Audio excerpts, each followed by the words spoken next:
tal? Buenas tardes, bienvenidos a Costa Rica Noticias. Yo soy Elki Méndez y estaré con ustedes en este repaso informativo. Recordarles que ustedes también pueden escuchar y ver este noticiero en Facebook, en Sinar Costa Rica Noticias, y en Twitter nos pueden acompañar y dejar sus comentarios en @SinarNoticias.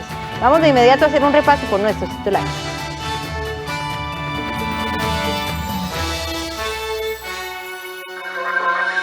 La Junta de Protección Social hará un sorteo especial de 250 millones de colones con motivo del Día del Trabajador. Cada fracción tendrá un costo de 1.500 colones.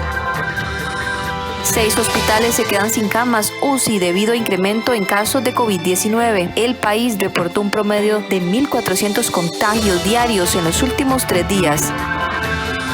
La pandemia impone cambios en las próximas elecciones internas. En escuelas no habrá toldos ni guías, pero sí alcohol en gel y lavatorios. En el campo internacional, casas, edificios y carreteras quedaron cubiertas por una gigantesca nube de polvo en una ciudad de China. Para este Día del Trabajador, la Junta de Protección Social realizará el sorteo extraordinario de la Lotería Nacional. El premio mayor es de 250 millones de colones. El entero tiene un costo de 15.000 colones y es de 10 fracciones. Cada una tiene un costo de 1.500 colones. La Junta de Protección Social puso a la venta el sorteo extraordinario de la Lotería Nacional alusivo al Día del Trabajador, cuyo premio mayor es de 200 millones de colones, indicó la presidenta ejecutiva de esta entidad. Va a ser en 2 emisiones. Además tendremos el premio en segundo lugar de 60 millones de colones y el tercer premio de 25 millones de colones, sumado a una serie de premios más pequeños que siempre tenemos en nuestros sorteos de Lotería Nacional. Y recordar que ese sorteo de Lotería Nacional va a ser día martes 4 de mayo. Brito manifestó que el dinero que se recaude de los chances, nuevos tiempos, 3 monazos y loto se destinará al financiamiento de programas que benefician a adultos mayores, niños en condición de vulnerabilidad, personas con algún tipo de discapacidad y enfermos que acuden a los servicios públicos de salud. Bueno, y hacerle la invitación para que sigan comprando, en este caso, chances para el día martes, ya que el acumulado está en 390 millones de colones. Tenemos 23 bolitas con premio y 2 bolitas que dicen acumulado. Recordar que después de 300 millones, en lugar de una bolita de acumulado, ponemos 2 bolitas y esto hace que haya mayores posibilidades de que este acumulado salga. Este monto de 390 es el más alto que ha habido en esta nueva modalidad. El sorteo se realizará el martes 4 de mayo a las 7:30 de la noche. Los enteros y fracciones están disponibles en más de 1.700 puestos de venta. La colocación del monumento de las garantías sociales provocará una serie de cambios viales a partir de este martes 27 de abril hasta el próximo jueves 29. Los trabajos se realizarán desde las 6 de la mañana hasta las 6 de la tarde. La periodista Rita Valverde se encuentra en la rotonda de las garantías sociales y nos informa. Buenas tardes, Rita, bienvenida. Muy buenas tardes, Elki, para usted y todos los que nos siguen. Es que es así, luego de 2 años de que este monumento se tuvo que ir para una reparación y luego de que hubo un accidente en esta zona, el monumento de las garantías sociales vuelve a este lugar y durante toda esta mañana distintas autoridades del CONAVI, de UNOPS, una grúa han efectuado esta colocación de las primeras piezas. Recordar que estas esculturas del Monumento Nacional se conforman de 8 piezas divididas en 3 diferentes grupos escultóricos. Pero recordar que a raíz de esta instalación del monumento se van a efectuar distintos cierres acá o desvíos que tienen que tomar los conductores según los puntos de donde vengan. Veamos el detalle de estos desvíos que nos cuenta el ingeniero Carlos Jiménez. Mire, tenemos programados 3 días de cierre para efectos de la colocación de todo el conjunto escultórico de garantías sociales. El día de hoy tenemos cerrado el sector este de la rotonda, noreste del mismo, y básicamente lo que se pretende mañana es hacer un espejo del mismo, pero en el sector suroeste, propiamente de los carriles que están acá a nuestras espaldas, con el fin de habilitar pues la colocación de las estatuas.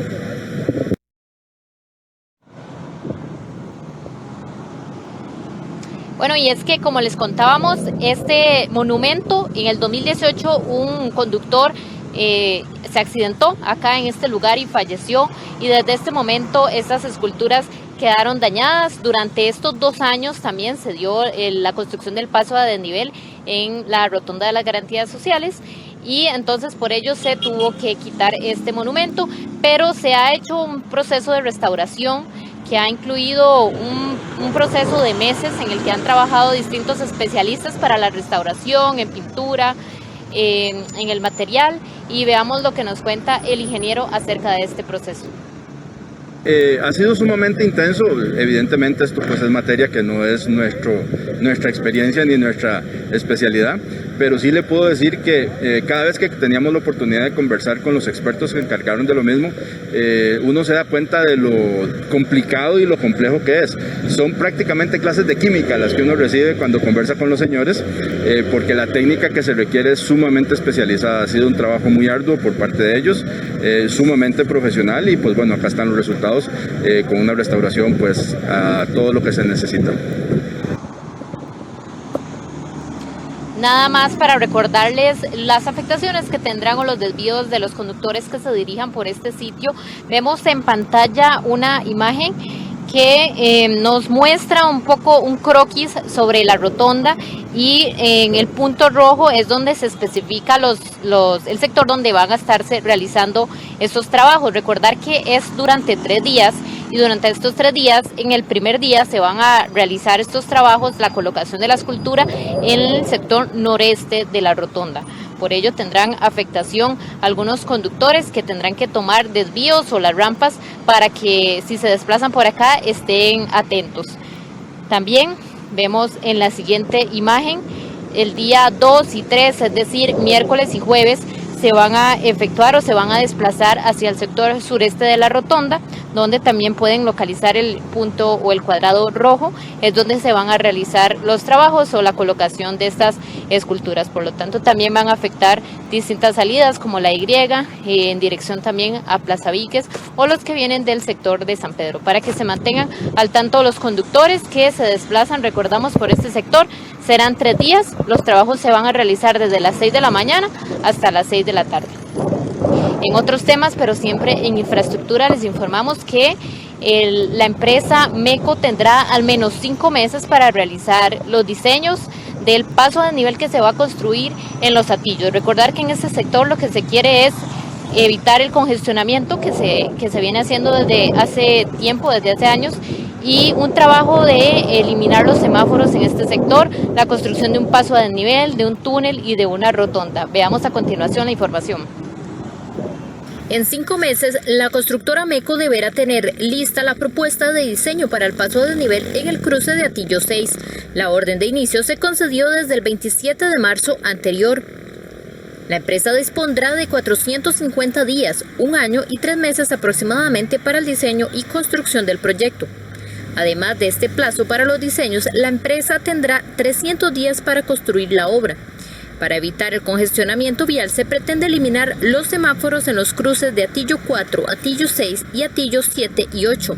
Las obras que realizarán comprenden: en Atillo 4 se hará una rotonda a nivel con un paso elevado.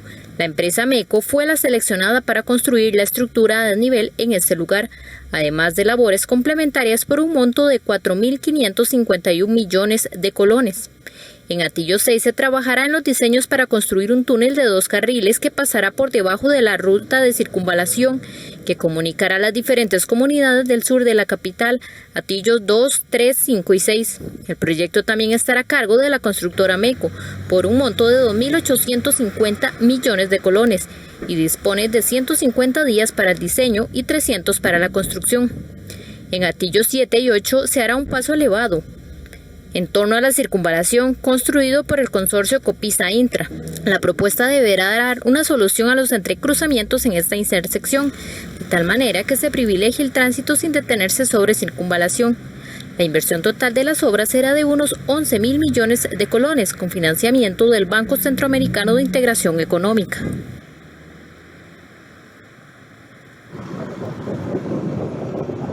Como bien señalábamos en la información, estos trabajos todavía faltarán meses para que inicien estas obras de construcción. Por ahora, por el momento, se está todavía en esta fase de diseños.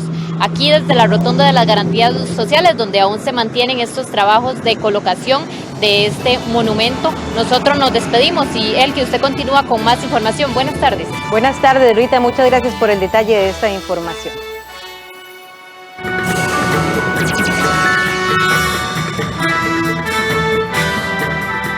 Y vamos de inmediato a hacer un repaso por cómo se encuentran las principales carreteras en el casco central.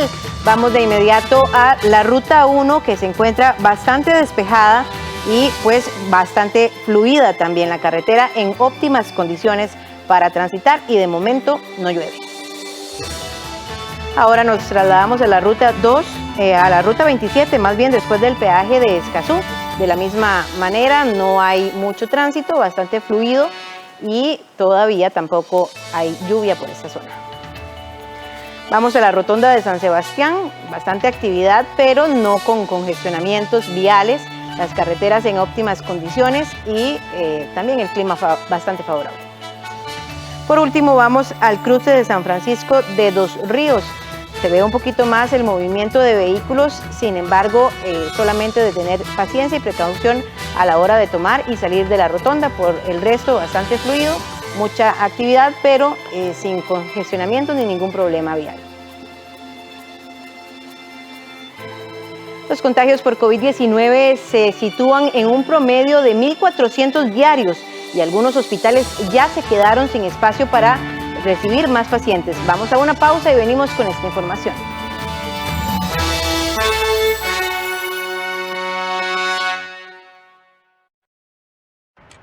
Estás muy pensativo. Sí, pensando en mis deudas. El 10 tengo que pagar el carro, el 15 la casa y la tarjeta. Pero hacerlo más fácil. Yo unifiqué mis deudas con el BCR. Ahora pago una sola cuota en una sola fecha y... Un solo banco. Deje de pensar en tantas deudas y unifíquelas en el BCR. Pague menos por mes. Solicite ya su crédito al completar el formulario en bancobcr.com y en la app BCR Móvil. Somos el Banco de Costa Rica. Acompaña a tus hijos e hijas en el uso de las tecnologías. Navega con ellos, explica los riesgos, establece horarios y busca espacios de conversación. La tecnología es una aliada. Sé responsable del uso seguro que hagan los niños y niñas. PANI y Gobierno de la República. Costa Rica es pura vida. Costa Rica es mi patria querida. Temas de salud, temas de cocina, música, hogar. Son muchas las informaciones que tenemos todos los días de 8 de la mañana y hasta las 10. A diferentes medios y en nuestros diferentes espacios ustedes pueden disfrutar de Café Nacional. Así es, te invitamos 8 de la mañana, de lunes a viernes. Un pueblo en marcha pero sin apuros. Costa Rica, Costa Rica. ¿Cómo contar la historia del conflicto por territorio en Salitre? ¿Por dónde empezar? Primero que todo, no es una disputa entre indígenas y no indígenas. Es mucho más complejo que eso. Hay más actores involucrados. La historia del pueblo de Salitre es el reflejo de una deuda histórica. Los indígenas reclaman un histórico incumplimiento por parte de las instancias responsables de aplicar las leyes y normas vigentes.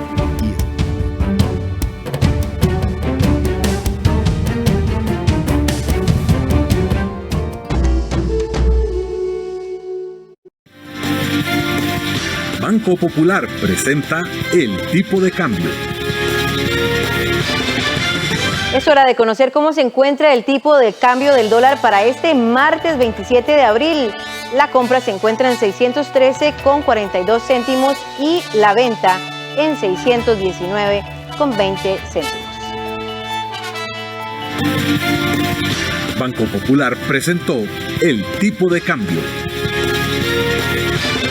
Continuamos con información nacional. Los contagios diarios de coronavirus de los últimos 3 días superaron en promedio los 1.400 casos. Además, cada día la COVID-19 está cobrando la vida de poco más de 10 personas. Este ritmo en el avance de la pandemia solo se vivió en septiembre pasado, en el pico de la ola anterior. A hoy, la enfermedad tiene al límite la posibilidad de respuesta del sistema de salud. El detalle de la información nos la trae la periodista Andrea González. Buenas tardes, Andrea. Buenas tardes, Elki y amigos televidentes. Estamos en las afueras del Hospital México. Este centro de salud reportó el día de ayer en sus redes sociales que llegó al límite en el uso de sus camas UCI, en las camas que son utilizadas para pacientes críticos por COVID-19. Este es un ejemplo que refleja la situación que ya tiene todo el sistema sanitario del país, y es que los médicos ya reportaron que estamos al límite con el número de casos. En promedio estamos llegando a 1.400 personas contagiadas por día, lo que refleja también un aumento en la cantidad de camas que se deben de utilizar.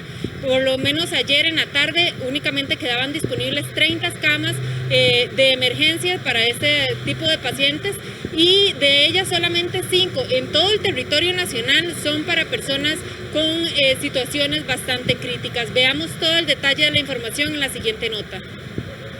Aunque veamos que los negocios siguen funcionando con relativa normalidad, los carros en las calles y la gente caminando con mucha pasividad, sin cuidado alguno, la realidad es otra en Costa Rica. Las cifras de contagio del COVID-19 han llegado a niveles realmente alarmantes. En promedio, cada día se están contagiando poco más de 1.400 personas y otras 10 más están perdiendo la vida a causa de esta misma enfermedad.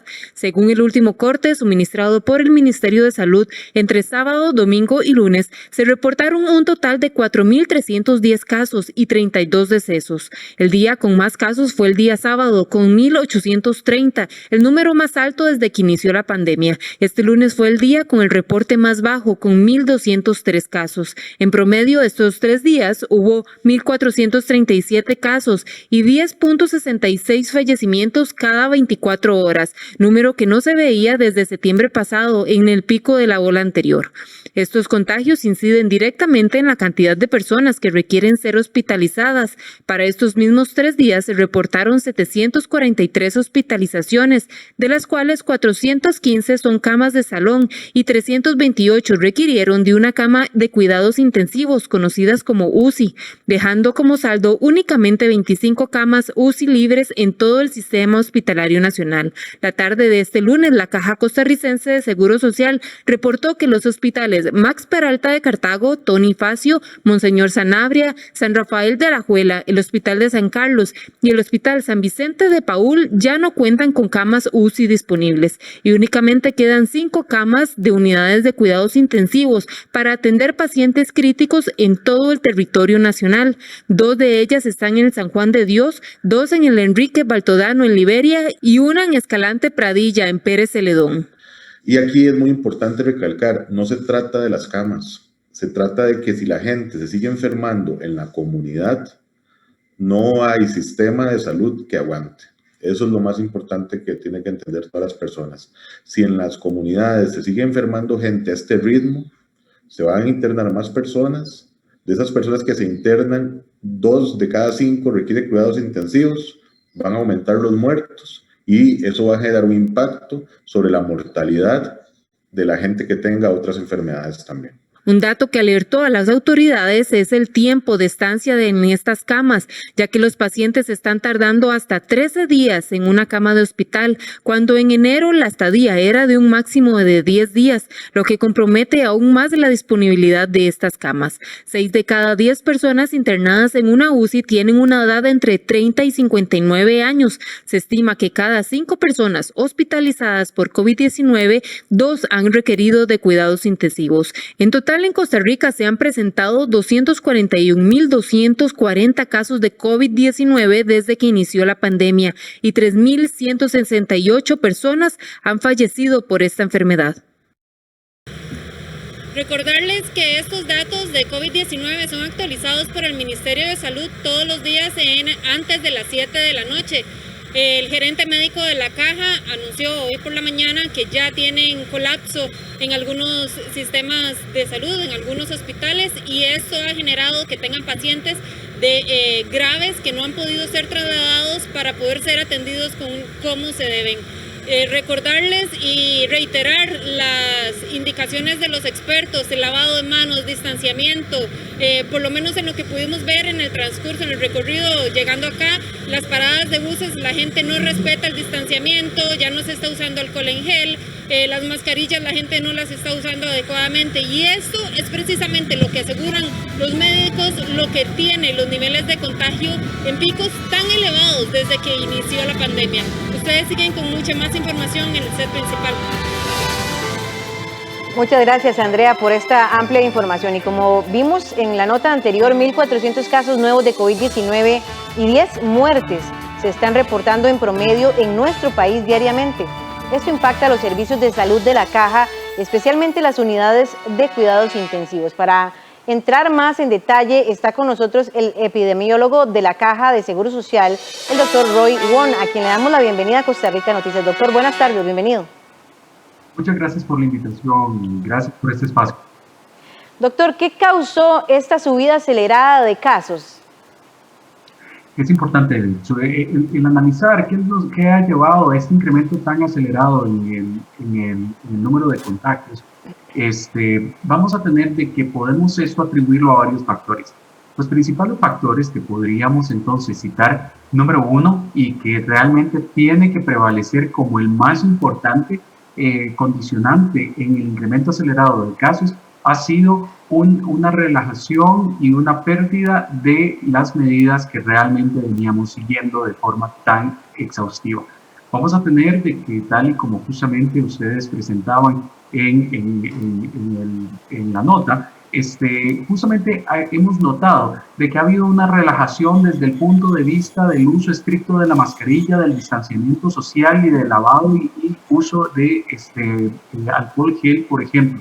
Son las medidas que realmente siempre tienen que estar presentes. Ese es el primer elemento que justamente consideramos que ha llevado al incremento de casos. Pero aunado a este incremento, a esta falla en las medidas de prevención, podemos llegar a decir que justamente ya se encuentra documentado en Costa Rica, es la presencia de variantes del virus que tienen mayor capacidad de transmisión. Entonces, si unimos los dos aspectos fundamentalmente, esos dos aspectos que estamos contemplando, una falla en las medidas de prevención con una cepa más agresiva, lo que nos genera entonces es una combinación poco favorable, generando un incremento abrupto en el número de casos tal y como lo estamos viendo actualmente. Doctor, la permanencia de pacientes en el hospital aumentó. En promedio eran 10 por 10 días, ahora son 13 días. ¿Ese es producto de las nuevas variantes que circulan, que son más agresivas? Dos aspectos también importantes, también aquí consideramos dos aspectos que pueden estar influyendo directamente sobre la estancia. Número uno, que es que justamente sí, tenemos variantes que tal parece que están presentando mayor nivel de agresividad desde el punto de vista de cómo se manifiesta la enfermedad. Ya no podríamos valorar esto que es una enfermedad que se pudiera presentar en manifestaciones leves y fundamentalmente en grupos poblacionales de menor edad que los que venían siendo afectados, y que justamente también se debe a que la afectación de personas de menor edad está llevando a tener mayor hospitalización, días de hospitalización, porque son personas que cuentan con menos fragilidad en su estado de salud por condiciones de fondo y también por edad, y entonces realmente son personas que toleran, pero realmente sin que esta tolerancia sea muy beneficiosa, la hospitalización, y entonces el proceso de hospitalización es más prolongado. Consideramos de que esos son los dos aspectos que están influyendo directamente. Agresividad, y que las personas ahora son de menor edad, y esas personas de menor edad llevan entonces a tener mayor periodo de hospitalización. Doctor, las personas entre los 30 y 59 años representan más de la mitad de los internamientos. ¿Por qué está afectando más a esta población en este momento?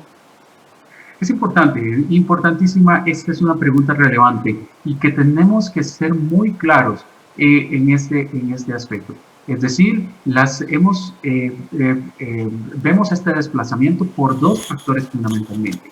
Es decir, el primero que comienza a influir sobre esto es la estrategia de vacunación, que justamente está orientada a proteger a las personas con características de mayor vulnerabilidad. Y bien conocemos de que justamente COVID tiene una manifestación de mayor severidad en los adultos mayores, y con y con una justificación científica el grupo a ser vacunado, el más vulnerable y el que más ha sufrido en este momento en la pandemia, son los adultos mayores y que eso está claramente documentado.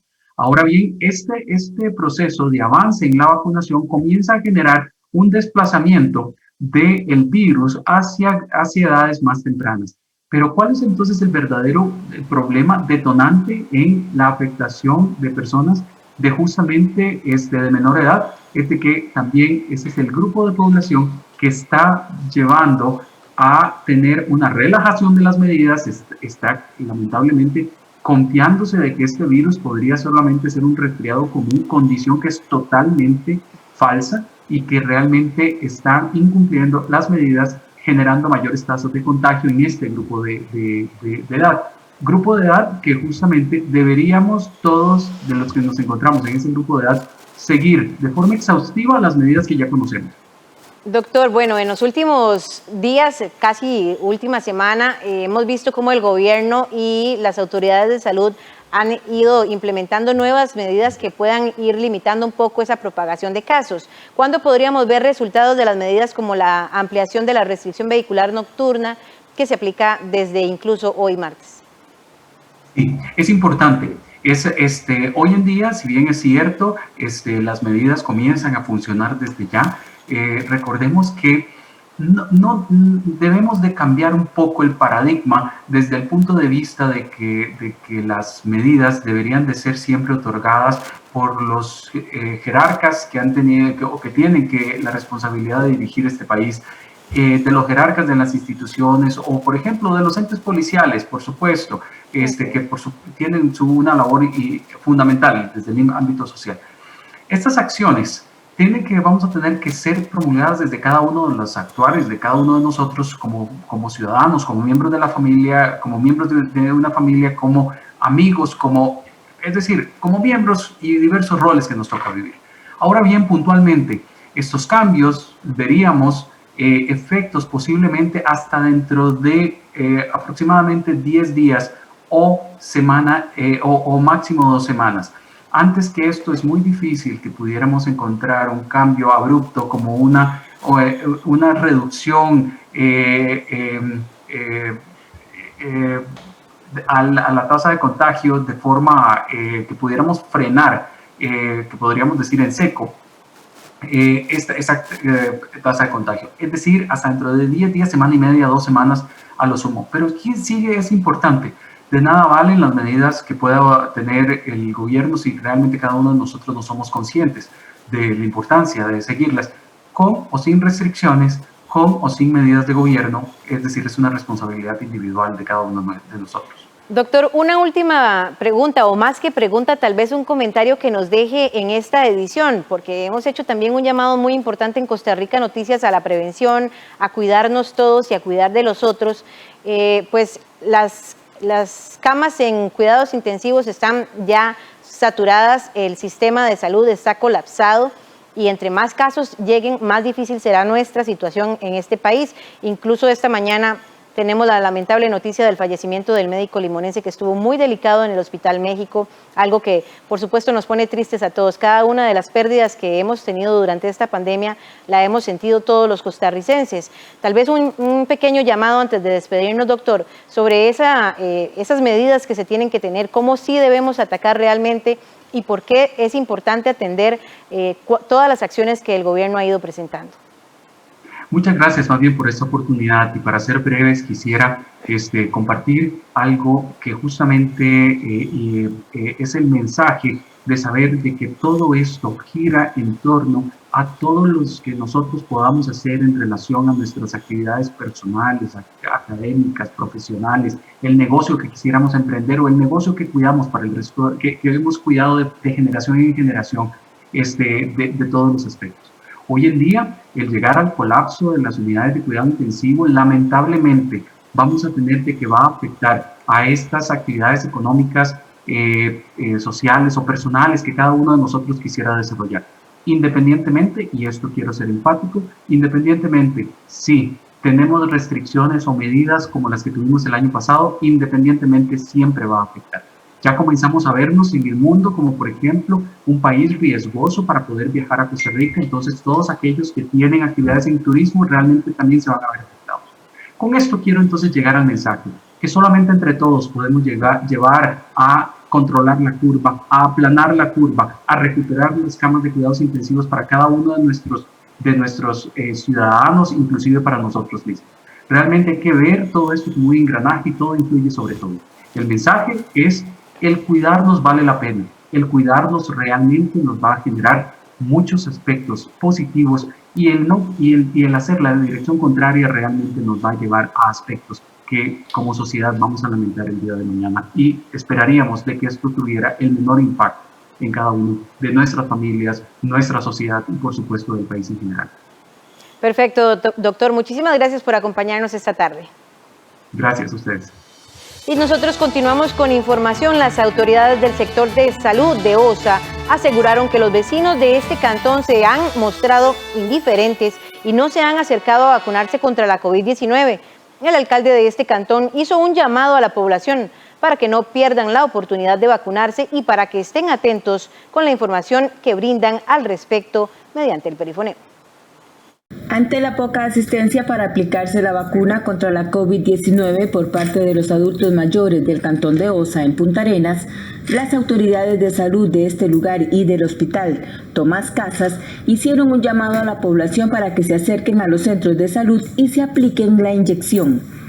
De acuerdo con el director del hospital de Osa, hay poco interés de las personas en vacunarse, por lo que considera que la situación es alarmante y a su vez preocupante, ya que se pueden perder las dosis que envía la Caja Costarricense de Seguro Social. Con respecto al llamado que el área de salud de Osa y el hospital Tomás Casas han realizado a la población del cantón de Osa, el día de hoy queremos informarles que de 118 dosis que teníamos programadas, se aplicaron 112. Pese al esfuerzo que se ha realizado, nos faltaron 6 personas hoy. Para el día de mañana tenemos 153 dosis programadas y únicamente 50 oseños anotados, por lo cual realizamos nuevamente un llamado a la población del cantón de Osa. Dada esta situación, el alcalde del cantón de Osa externó también su preocupación por la falta de interés y la indiferencia de los adultos mayores. La caja y el ministerio están citando a las personas, pero estas en un 70% no acuden. Hay muchas razones por las que esta situación se da, desde la falta de conocimiento, desde la desinformación que ha habido en redes sociales, hasta la situación económica que padecen nuestros adultos mayores para a veces poder tomar un taxi, tomar un bus o acudir al centro hospitalario. Hacemos un llamado a la población para que podamos cumplir con llevar a nuestros adultos a la vacunación, y en la municipalidad estamos en la mayor disposición de seguir colaborando. Col aseguró que cada día realizan perifoneos en todo el cantón y también una campaña de información y concientización para que la población adulta mayor se vacune. Y hoy en nuestra sección Animales en Libertad les presentamos al mono araña. A pesar de que esta inteligente especie vive en un territorio muy extenso en todo el continente americano, los investigadores externaron su preocupación porque en la actualidad el mono araña está en peligro de extinción.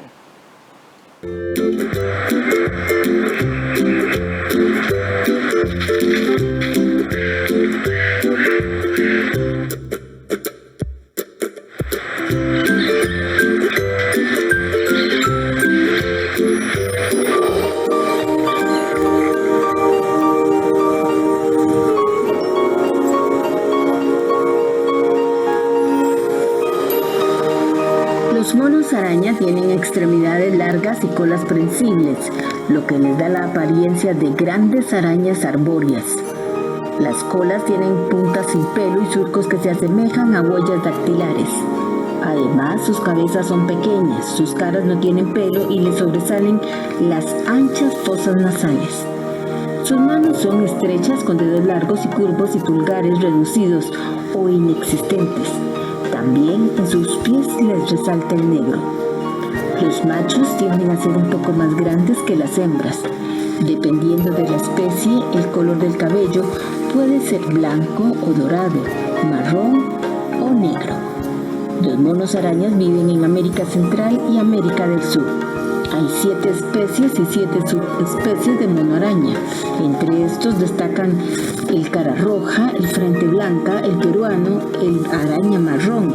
Son animales muy sociables y acostumbran vivir en grupos de 15 a 40 individuos. Esto no significa que siempre están juntos. Es común que durante el día el grupo se separe en grupos más pequeños para buscar alimento y que en la noche se dividan para descansar. Se comunican mediante vocalizaciones y posturas corporales. Las vocalizaciones más usuales son los gritos, los gruñidos y los sonidos más parecidos a los ladridos de un perro. Estos últimos se usan cuando avistan una amenaza. Una de las características más impresionantes de esta especie es su capacidad de inteligencia colectiva. Los monos arañas fueron declarados en peligro de extinción, ya que su situación actual es difícil y su futuro incierto. Tanto así que varias naciones han declarado su hábitat como áreas protegidas.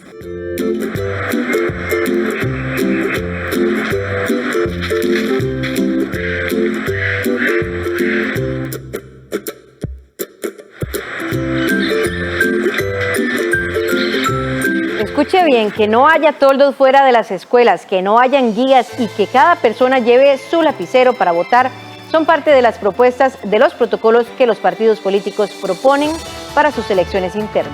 El detalle completo de esta información después del corte comercial. Ya volvemos.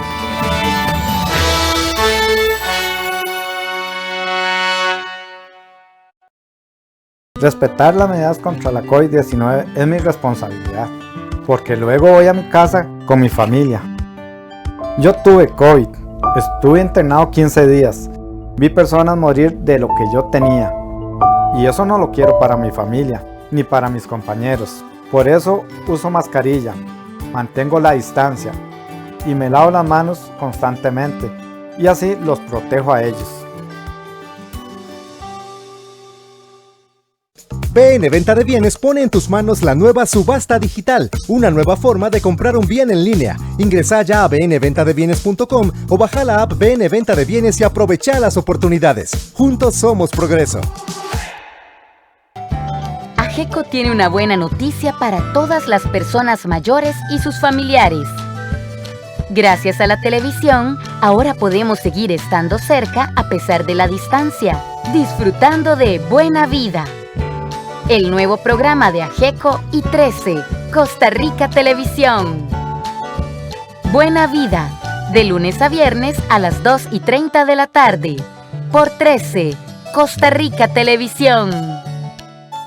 Hay un lugar donde el tiempo se detuvo, donde los éxitos de la música en español nunca pasan de moda y donde los grandes intérpretes de los 70s, 80s y 90s nunca envejecen. Musicales del 13, tu programa con los clásicos de siempre, pero ahora con nueva imagen. Los sábados a las 9 de la noche, solo por 13, Costa Rica Televisión.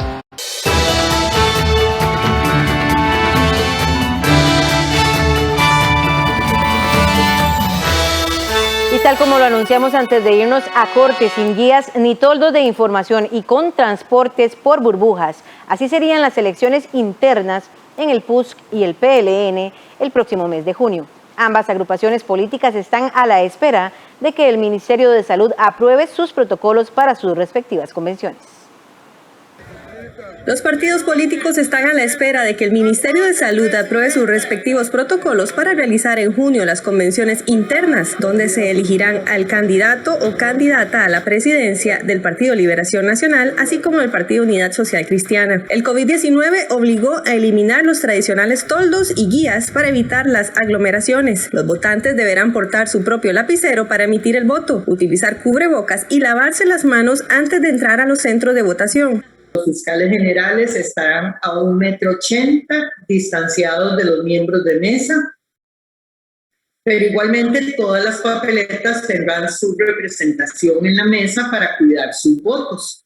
También tenemos el cuidado de esterilizar con una solución de alcohol las mesitas y todo antes y después del proceso. Vamos a poner guantes para el conteo de las papeletas, para que las personas que cuenten igualmente tienen que tener la distancia siempre entre ellas, no pueden estar unos cerquita de los otros. Otro de los aspectos que cambiará es el transporte. En esta ocasión se hará únicamente por burbujas. Dentro de este protocolo, le agregamos ahí un apartado específico para lo que es el uso de transporte. ¿Qué significa esto? Si yo voy a ser voluntario ahí manejando mi carro y llevando gente al centro de votación, se hará por burbuja familiar y habrá que desinfectar el vehículo con desinfectante, su toalla desechable, van a tener que tener bolsas de basura para limpiar y estar desechando, por tener un ejemplo. ¿Qué pasa cuando usted llega al centro de votación? No van a haber toldos, no van a haber guías, como se acostumbraba siempre en todas las fiestas electorales. El Partido Unidad Social Cristiana tendrá cerca de 600 centros de votación en todo el país, mientras que el Partido Liberación Nacional tendrá 930 centros de votación. Para votar ya sea el 6 o el 13 de junio, será obligatorio usar mascarilla en todo momento y no se permitirá el ingreso con menores de edad. La ministra de la Presidencia, Yanina Dinarte, espera que la desconvocatoria de los proyectos en el plenario permita agilizar la agenda de las comisiones legislativas, donde se discutirán otras iniciativas de ley relacionadas con la reactivación económica. Un brote de COVID-19 en la Asamblea Legislativa obligó a la Casa Presidencial a desconvocar todos los proyectos de ley de la agenda del plenario. Uno de esos es el de reforma de empleo público, que continuaba en el proceso de revisar las mociones que se presentaron al texto. La ministra de la Presidencia, Yanina Dinarte, espera que esto permita a las diferentes comisiones que sesionarán de manera virtual avanzar con la agenda de reactivación económica. Con la desconvocatoria del plenario, básicamente lo que tenemos es la posibilidad de poder seguir avanzando intensamente esta semana en los proyectos que se encuentran en comisión.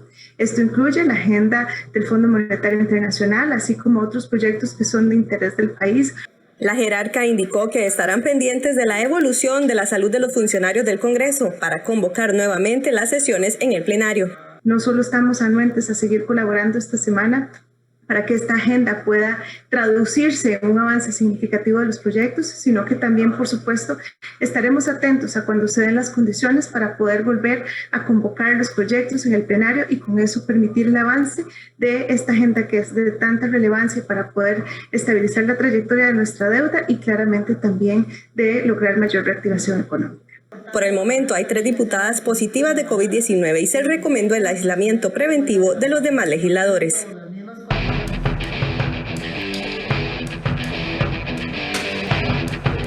Y no podemos quedarnos sin los deportes en esta edición, así que le damos la bienvenida a Kenneth, quien tiene ya toda la información deportiva y el resumen de lo que tendremos hoy también en la noche, ¿verdad? Muchas gracias, Elki. Sí, con muchísima información que vamos a desarrollar ahora y en la noche acerca del campeonato nacional.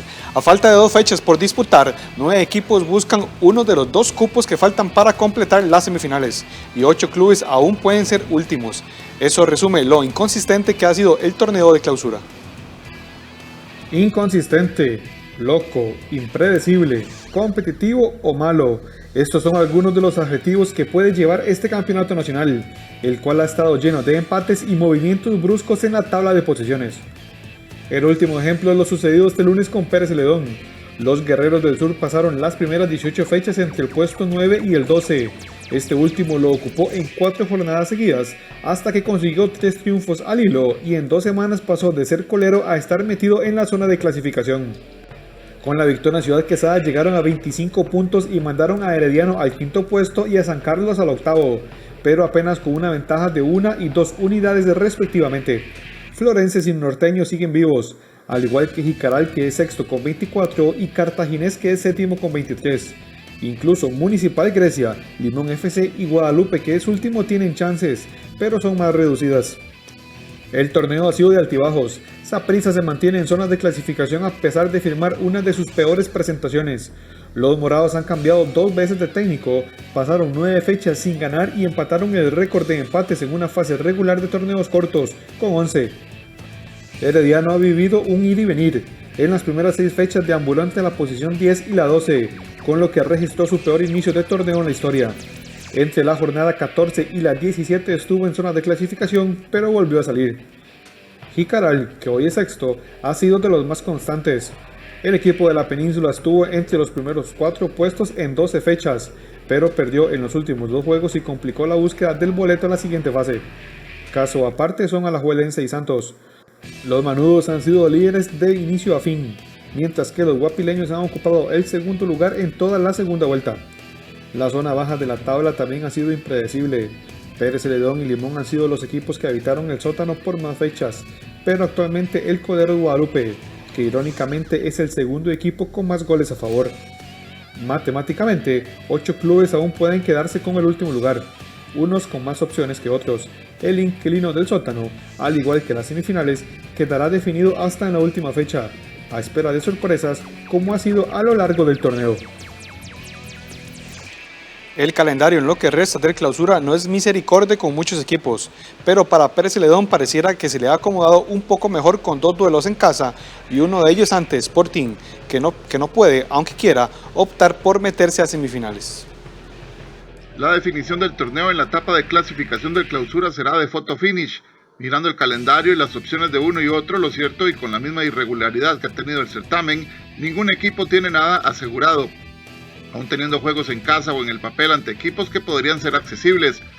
Si vamos de atrás hacia adelante, parece que Guadalupe enfrentará 2 obstáculos muy pesados para evadir el descenso, ya que en casa actuará ante Jicaral, que busca clasificación, y en la última tendrá que ir al Morera Soto.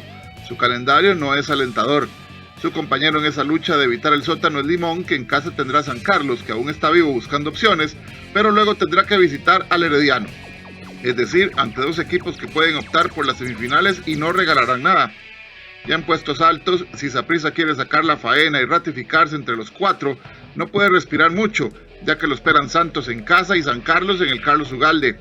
A quien parece que se le acomodó un poco el tema fue al Pérez Celedón, que llega con un invicto de 8 jornadas. Recibirán casa al Herediano y luego también como casa al Sporting. Opciones inmejorables para pasar del sótano a ser semifinalista. A juzgar por lo que viene, todos tendrán agravantes con las 2 fechas que vienen, tanto en el descenso como para semifinales. Esto es lo que resta. Entre el 30 de abril y el 2 de mayo jugarán Cartaginés Grecia, Limón San Carlos, Guadalupe Jicaral, Sporting Alajuelense, Pérez Celedón Herediano y Saprissa contra el Santos. Para el día 9 de mayo, en horario por confirmar, que deben ser los juegos por completo en el mismo horario, Pérez Celedón recibirá Sporting, Jicaral Cartaginés, San Carlos al Saprissa, Santos a Grecia, Herediano será anfitrión de Limón y la Liga Deportiva Alajuelense enfrentará a Guadalupe. Alajuelense podría establecer un récord en primeras fases en la historia del fútbol nacional, siempre y cuando saque más de 12 puntos sobre el Santos, que es segundo en la tabla de posiciones. Las fases con distintos formatos ya fueron series de ida y vuelta, cuadrangulares, pentagonales o hexagonales. Arrancaron el torneo tico en el lejano 1933, pero no fue hasta 1972 cuando estas se hicieron regulares, llamando la atención de las dirigencias, el factor económico y agregar algo más a las siempre acostumbradas 4 vueltas. Desde entonces se han visto varias situaciones, equipos que ganaron la primera etapa con holgura de puntos o de manera apretada, lo cual en algunas ocasiones sirvió para asegurarse una final nacional o simplemente para cerrar series en casa, como es el caso del torneo actual. En este momento la distancia de puntos entre el puntero y sublíder, es decir, Alajuelense y Santos, es de 11 unidades, siendo una de las más amplias entre los 2 primeros clasificados en la historia. Ampliamos las brechas más distantes entre los primeros 2 de la tabla antes de una segunda instancia. En el torneo de 1978, entre el Club Sport Herediano y el Saprissa hubo 11 puntos de diferencia, 45 a 34. En la temporada 95-96 fueron 8 los puntos entre la Liga Deportiva Alajuelense y el Club Sport Herediano, es decir, 90 a 82. Para la apertura 2017, el Club Sport Herediano le sacó 11 puntos al Saprissa, 54 a 43. Para la apertura 2019, la Liga Deportiva Alajuelense sacó 12 al Deportivo Saprissa, 52 a 40, lo cual hasta ahora es el máximo récord en una primera fase. Y para el clausura 2021, en lo que llevamos de torneo, Alajuelense le lleva 11 puntos de diferencia al segundo lugar, que es el Santos, con 46 puntos sobre 35. Aunque esto parece a simple vista ser definitivo, la historia del campeonato tico da mucho campo a las sorpresas, y no siempre el que ha mostrado una sobrada supremacía en la primera fase termina siendo el campeón. Basta un golpe anímico en semifinales para arrebatar los aires de grandeza labrados a lo largo de 22 jornadas. Los invitamos para que nos acompañen hoy a las 8:30 en Deportivas del 13 con más información del Campeonato Nacional y de otros deportes. Muchas gracias, Kenneth, por este repaso. Y atención a estas imágenes. Una gigantesca ola de polvo cubrió por completo una ciudad en China, donde se reportaron hasta accidentes de tránsito debido a la poca visibilidad. Nos separamos un momento y volvemos con esta y otras informaciones internacionales.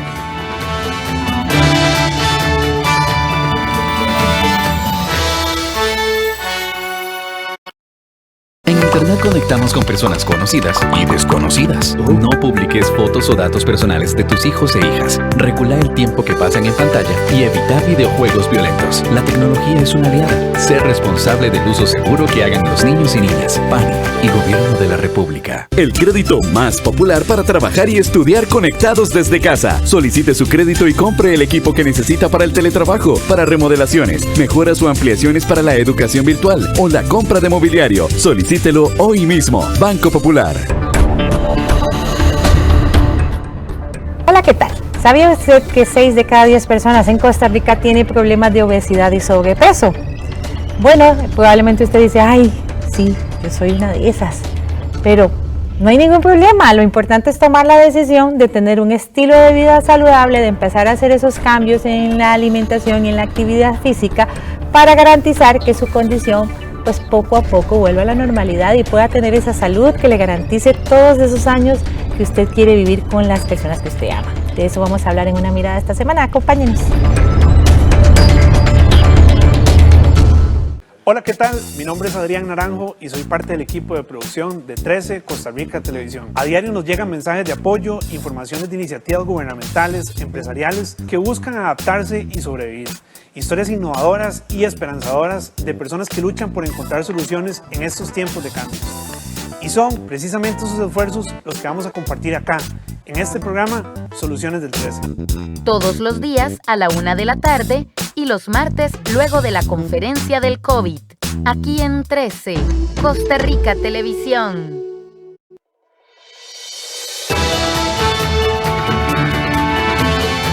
Empezamos con la información internacional y nos vamos hasta la provincia de Gansu, en China, donde una inmensa nube de arena cubrió viviendas, edificios y fábricas, causando contaminación y accidentes de tráfico. Imágenes impresionantes en China. Una inmensa nube de arena cubrió viviendas, edificios y fábricas en la provincia de Gansu. El canal de televisión nacional CCTV informó de varios accidentes debido a la mala visibilidad causada por este fenómeno climático frecuente durante la primavera boreal. Los meteorólogos pidieron a los habitantes que permanezcan en sus hogares, con sus ventanas cerradas. Las tormentas de arena que ocurren en el país son a menudo originarias del desierto de Gobi, situado entre China y Mongolia. En marzo, una de ellas llegó a Pekín. El cielo se puso amarillo, la contaminación atmosférica estalló y las compañías aéreas se vieron obligadas a cancelar cientos de vuelos. Para frenar estas tormentas, las autoridades han reforestado desde hace varias décadas las zonas periféricas de los desiertos, con el fin de crear una gran muralla verde destinada a bloquear la arena. Desgarradora, así califica la OMS la situación que atraviesa India por el incremento acelerado de enfermos de coronavirus. Mientras tanto, América Latina se blinda con confinamientos y nuevas restricciones.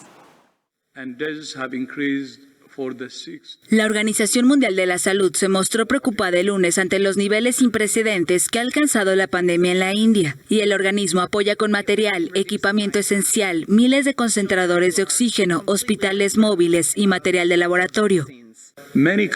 Muchos países todavía están experimentando una transmisión intensa y la situación en India es más que desgarradora. India registró el domingo un récord mundial con casi 350,000 contagios en un solo día. En pocos días, la variante de COVID-19 que circula en India de 1.300 millones de habitantes sumió al país en el caos. Del otro lado del mundo, en América Latina, los gobiernos intentan frenar los nuevos brotes. Chile anunció que mantendrá cerradas sus fronteras por segundo mes consecutivo. La medida cancela los vuelos internacionales, prohíbe el ingreso de extranjeros y la salida de residentes con el fin de evitar contagios de COVID-19. El país registró el lunes más de 6.000 casos de coronavirus y 119 muertos, mientras su vecino Perú superó el lunes los 60.000 muertos por COVID-19 desde el inicio de la pandemia. El reporte oficial diario contabilizó en 24 horas 289 nuevos fallecidos y más de 6.600 nuevos contagios. Abril ha sido de los meses más letales de COVID-19 en Perú, con un promedio diario de 300 y 400 muertos. La mortalidad ha estado impulsada por la virulencia de los contagios debido a la presencia en el país de una variante del coronavirus originada en Brasil.